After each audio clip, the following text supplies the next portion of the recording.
Today, we're going to especially focus on temperature development and maturity and how they're used to solve real problems that we face in construction with simulations. We know that cement hydration is an exothermal process. Heat is released during the reaction between the cement and water. This can result in high temperatures during curing for large concrete members or members that have low thermal conductivity, such as concrete with lightweight aggregates that can really trap the heat in. Shown are the measured temperatures for a concrete dolphin in southern Texas, shown in the picture.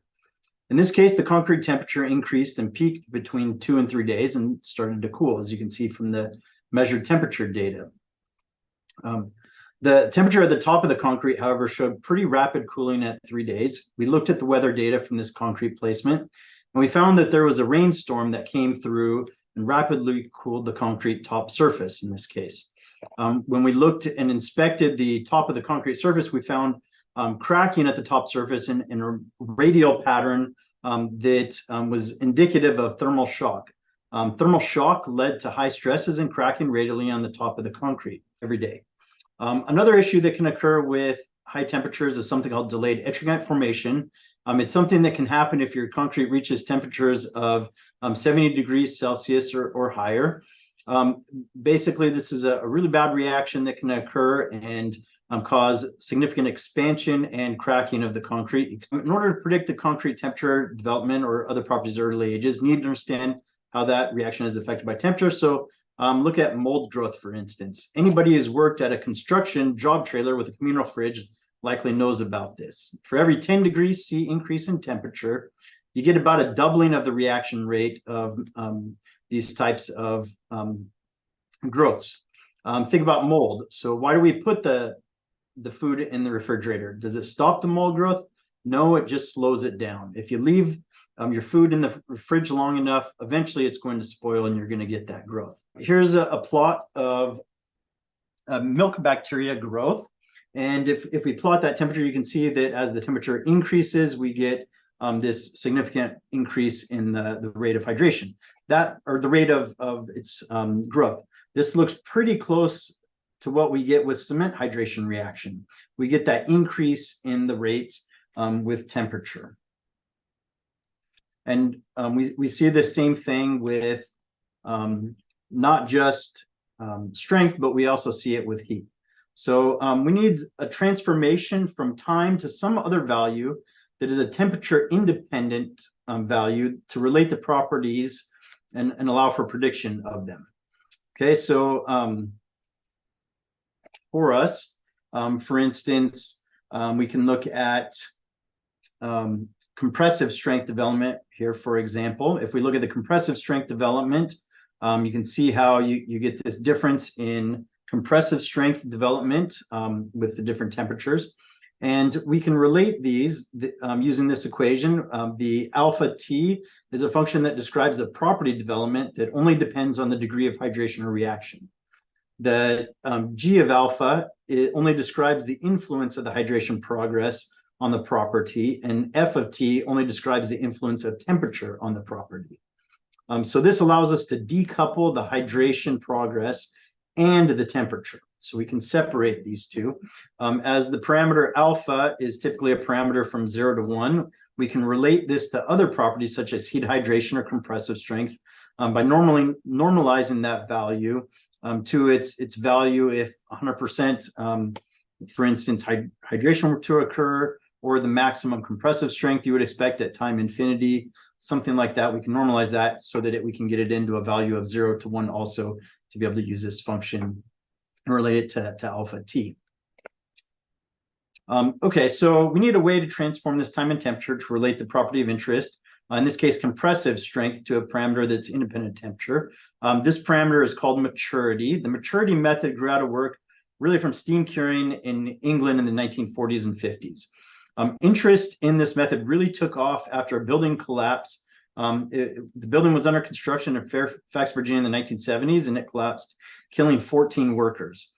They found that the collapse was caused by punching shear in the slab because the concrete in the slab was only 4 days old when they removed the formwork supporting the slab, and the weather was averaging only 7 degrees Celsius during that time. They didn't have a reliable estimate of the slab in place strength. And so they really didn't know what the strength was at the time, because they hadn't accounted for the low temperatures causing lower strength gain. And the low strengths meant that the slab was not able to resist those punching shear. The time temperature method, or Nursall method, is a simple method of transforming time and temperature into some independent value or some other value, and that we call maturity. And so it's really the most used in construction, not because of its accuracy, but because of its ease of use and construction. And it's good enough for construction. The idea is that you first plot the temperature with time of your concrete. So you need to measure the concrete temperature with time, and the maturity with time can be calculated at a given point in time as the integral of the area under the temperature curve minus some sort of datum temperature.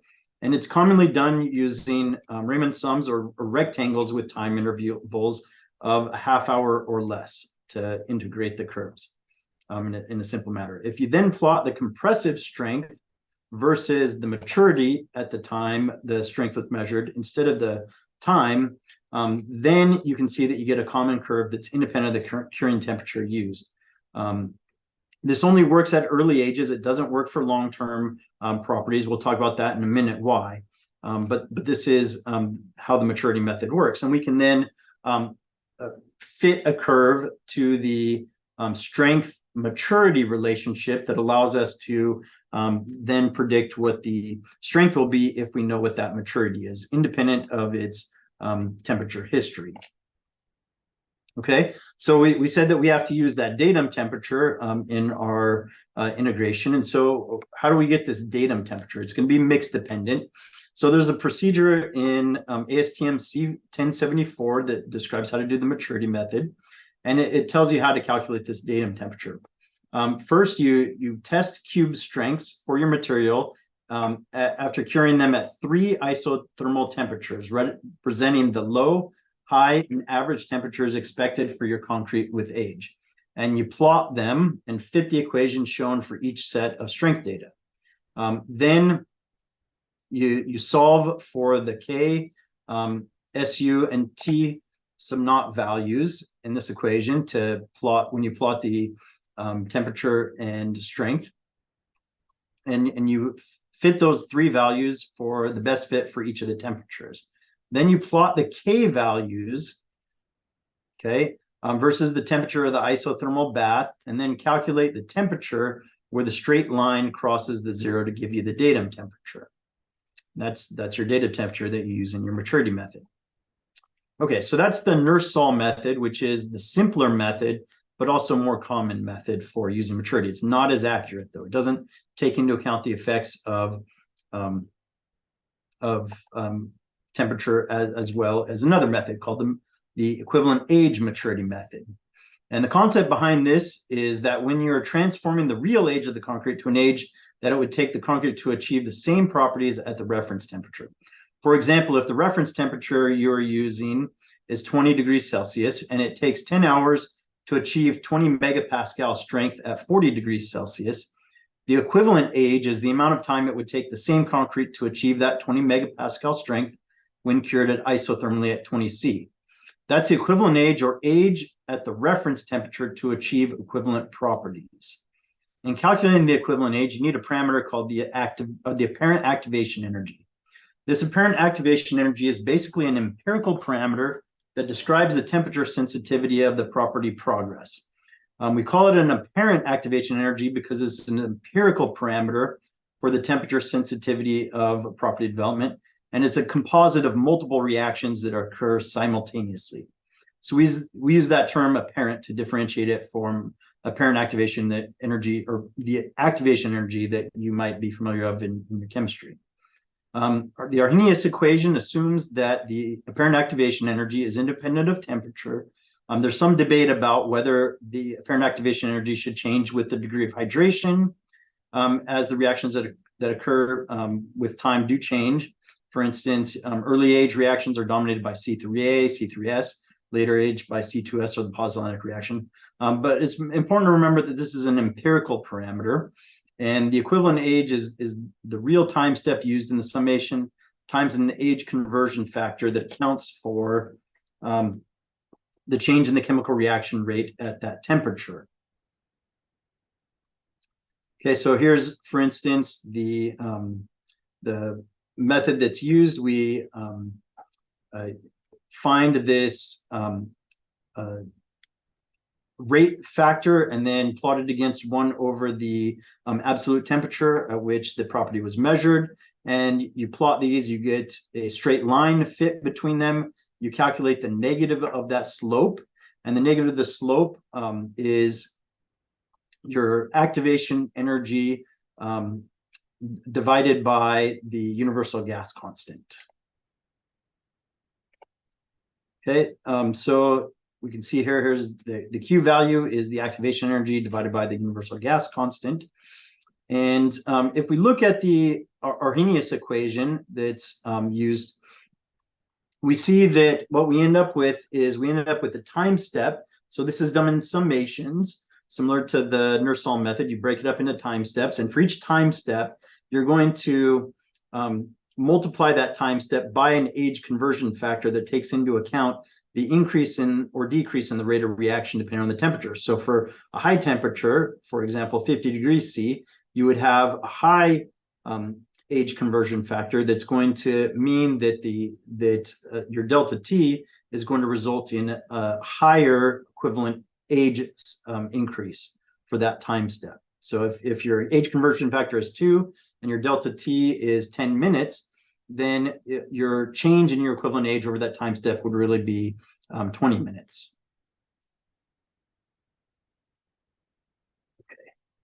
So how do we use this in practice? So first, you would test cubes at 3 different temperatures to get the relationship between for instance, your rate and the temperature to find either your apparent activation energy or your dated temperature if you're using the Nursall method.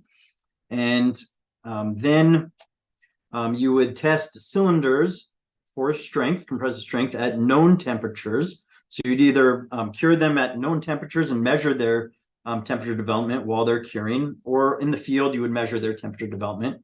And you plot the compressive strength versus their maturity. So you know their temperature, you know their maturity, you know their compressive strength because you measured it, you plot those. And then you can fit a curve to that compressive strength maturity relationship. Okay, then when you're actually in your construction site doing your high-rise construction and your slab, your elevated slab, you measure the concrete temperature using a sensor. And then with that sensor temperature history, you plot that, you integrate it, you calculate at a particular time what the maturity is, and then you can come back to your previously established curve, go to that maturity that your concrete's at, and use that to then find what the compressive strength is at that point in time. Okay, so this way you can get an estimate of the compressive strength at time. Now, typically you're going to follow that up with a break at that time just to confirm the results, but this is how the method's used. This is often used to accelerate pavement opening for traffic. It's also used to know when to safely remove formwork or detention pre-stressing steel. Some of those are the common uses of this method. So, okay, so we've talked about how this method is used. What are the limitations? One, we assume moist curing. It also assumes that the mix hasn't changed from the original strength maturity curve when that was developed. We also can't deal with very large temperature variations, extreme ones. And there's something called the crossover effect we need to discuss. The crossover effect is when the strength at early ages is higher at higher temperatures, but at later ages, the strength is going to be higher when cured at lower temperatures. You get this crossover in the curves. Again, one of the benefits of using SEMs is in many cases that crossover effect will be diminished, but not with all SEMs. The maturity method, because of this, is really only applicable to about the first 3 to 7 days of curing. After that, you get this crossover effect, and that can lead to inaccuracies in the measurements. because remember, the Arrhenius equation and the maturity method is really to take into account the effects of temperature on the chemical reaction. Okay, strength and other physical properties not only have the chemical reaction that's affected by the temperature, but also other physical effects besides the chemical rate of a reaction. So let's look at some of those and some of the causes of the crossover effect that have been identified. This one was out of EPFL by Zinhu's thesis. She found that if you look at microstructure at 1 day of cementitious paste cured at different temperatures, you can see that higher temperatures give you higher degree of reaction and lower porosity, giving you that higher strength at early ages.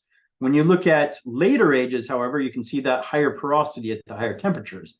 And they found that the porosity is higher at 60 C at 1 year, and that's because the CSH has less water in the structure built into the CSH, making it more dense.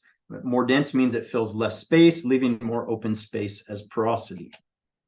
Another reason that's been identified for some mixtures, for instance, this was found to be more extreme in LC3 at elevated temperatures, is you do get a change in some of the hydration products that form. We know that ettringite, for example, is less stable at elevated temperatures, and that changes those properties. Additionally, they found that at elevated temperatures, you can have lower B-light hydration as well. Okay, so you have to look at your particular mixture, and it can be a little bit more or less affected by that crossover effect from the elevated temperature at early ages. Instead of characterizing the strength, like we've been doing for most of this talk, you can calculate the degree of hydration and the effect of temperature on the degree of hydration. It could really be any property that's related to the cement hydration. Then you just need to find the relationship between the degree of hydration and the property. As an apparent activation energy is an empirical parameter, and some properties develop at different rates based on the degree of hydration, you may get different activation energies for different properties. For example, the heat of hydration. This means that we can go from a total heat of hydration to a degree of hydration if we know the HU value, or the ultimate heat of hydration. This can be found here. See where the degree of hydration times your hydration, if all of your material were to hydrate, can give us the heat of hydration at any given point in time. So this allows us to make that relationship between the heat hydration and degree of hydration. For other properties like time of set, compressive strength, modulus, you may get different activation energy values because, again, these are empirical parameters. And for those, there may be more that affects the parameter than just the degree of hydration. There's also that relationship between the property, the mechanical property, and the degree of hydration that can also affect it. Also, for some non-Arrhenius processes, sometimes people will use a derivative of the rate instead of just the rate itself. And some people believe that using a nonlinear or a changing activation energy with degree of hydration makes more sense. There's still some debate about that. We'll talk about that later too. Okay, so let's talk about, for instance, how to get the activation energy for heat of hydration. Okay, so if we go back to the Arrhenius approach, we can use this approach. We just need the term, the rate term K. So this is how we find it. So first, we want to perform isothermal calorimetry at multiple temperatures. Then we'll calculate the degree of hydration for those tests using the total heat hydration of the concrete at 100% degree of hydration, ideal conditions, and the measured rate in your, or the measured cumulative rate in your, or cumulative heat hydration in your test. Okay, then we fit the parameters to the degree of hydration of an empirical curve, for instance, this 3-parameter curve. And in this case, we would keep the alpha U and beta values constant and independent of the temperature, or the same for all temperatures, and allow the tau term to vary. The tau term relates to the retardation that you would get. It's a term that has time in it. Okay, then the fourth step is to plot the natural log of the tau term for the rate and 1 over the absolute temperature of the test. We use the slope to get the negative of the Q value, and then multiply the Q value by the universal gas constant to get the apparent activation energy. If we go back to the Arrhenius approach, this is how it will be done. So the apparent activation in this, apparent activation energy in this case will be 38,300 joules per mole. And this activation energy is going to vary for different materials, with cements often being between 30 to 35 kilojoules per mole, and slags are typically much higher, somewhere on the order of 40 to 60 kilojoules per mole. So you can use this for other properties, for instance, modulus, tensile strength, flexural strength, etc. Okay, so once we know the temperature sensitivity, we can then look at the temperature development of the concrete. Remember that temperature of the concrete at that time step affects the rate.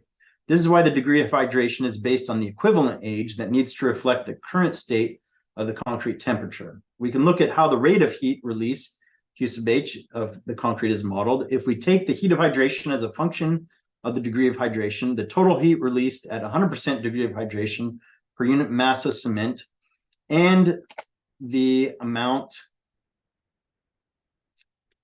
of cement used, we can differentiate that to get the rate of heat released from the concrete.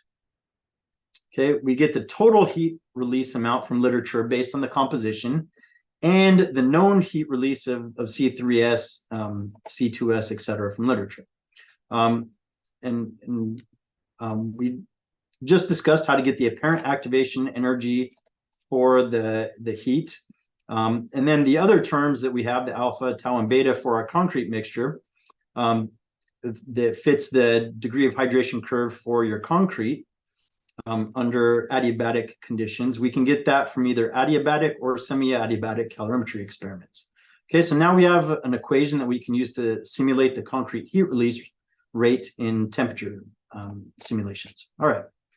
So here's an example of some different adiabatic temperature rise curves. These were measured at the U.S. Bureau of Reclamation for these concrete mixtures. And you can see here, each material has a different heat signature. That's why we need to use different curves for each material, different parameters. Your concrete adiabatic temperature rise, in this case, that you use to get the alpha, beta, and tau parameters, fit parameters, you can measure that with a couple different ways. The first is an adiabatic method, where a large concrete sample is insulated and placed in an environmental chamber that is heated to match that of the temperature measured in the concrete.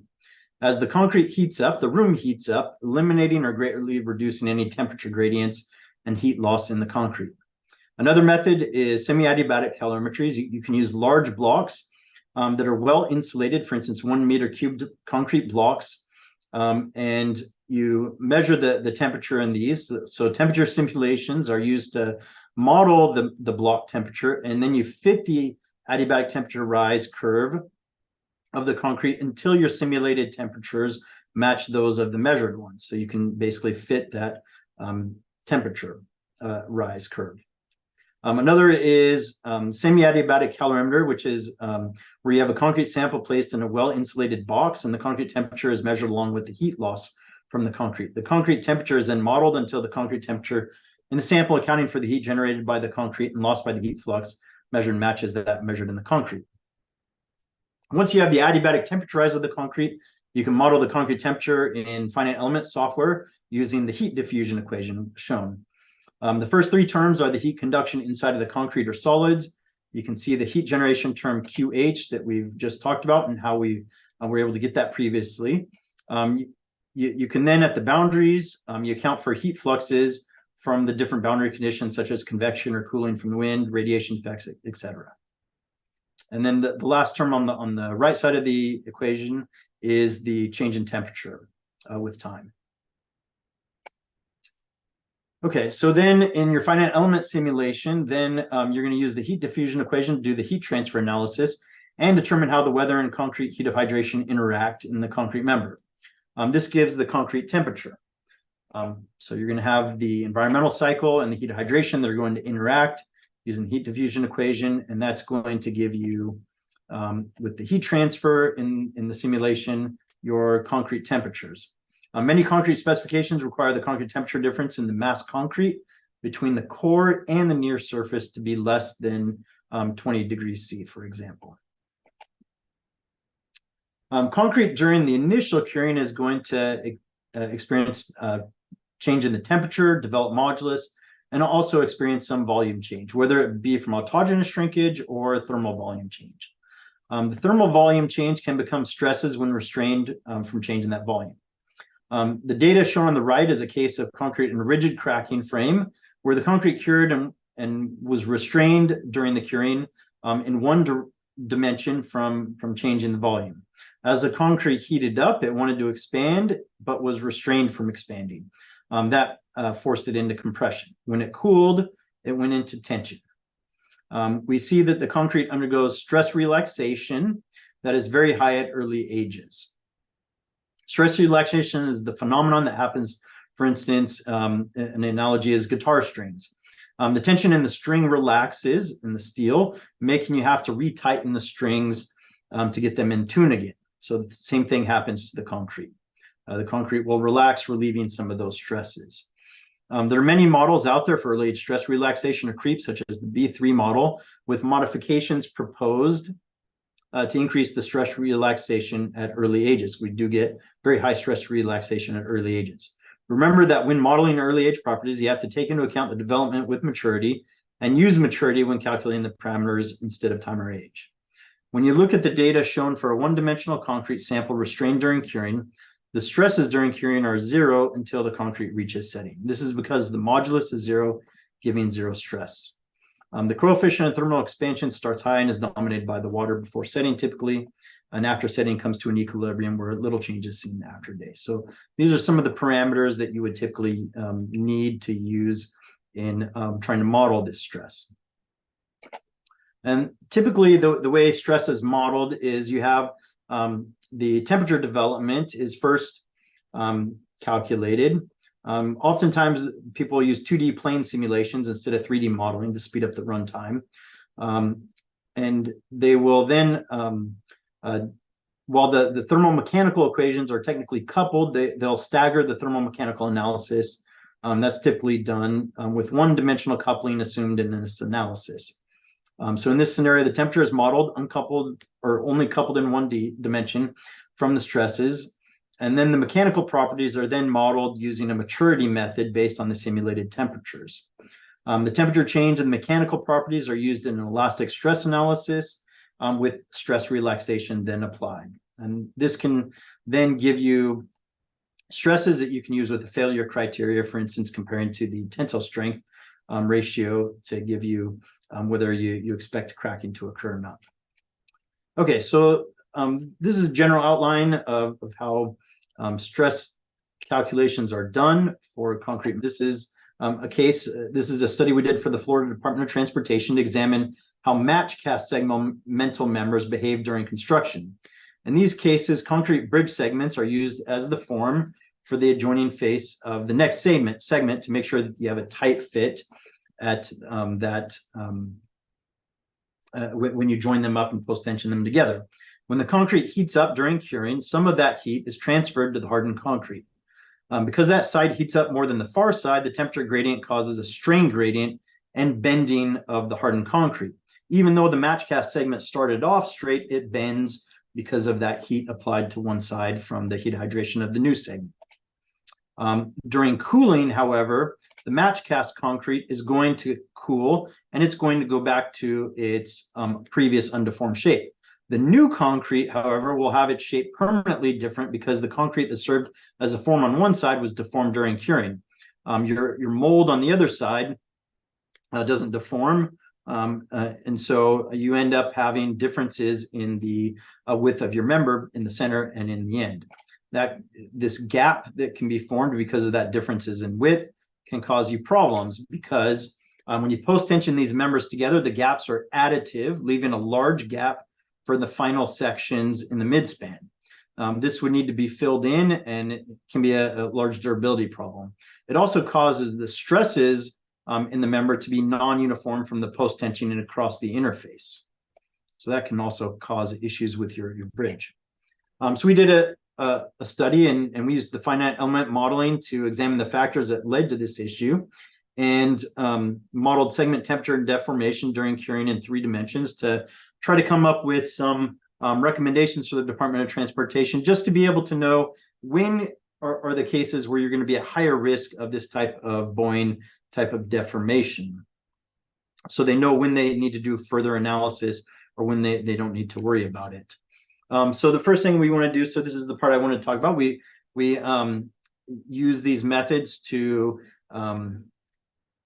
simulate what's called the San Antonio Y bridge. This is a post-tension segmental bridge in Texas. And this is the only study we were able to find that actually measured the temperature and deformation of members during fabrication. And they used tightly strung piano wires mounted on the segment to measure the deformation during construction.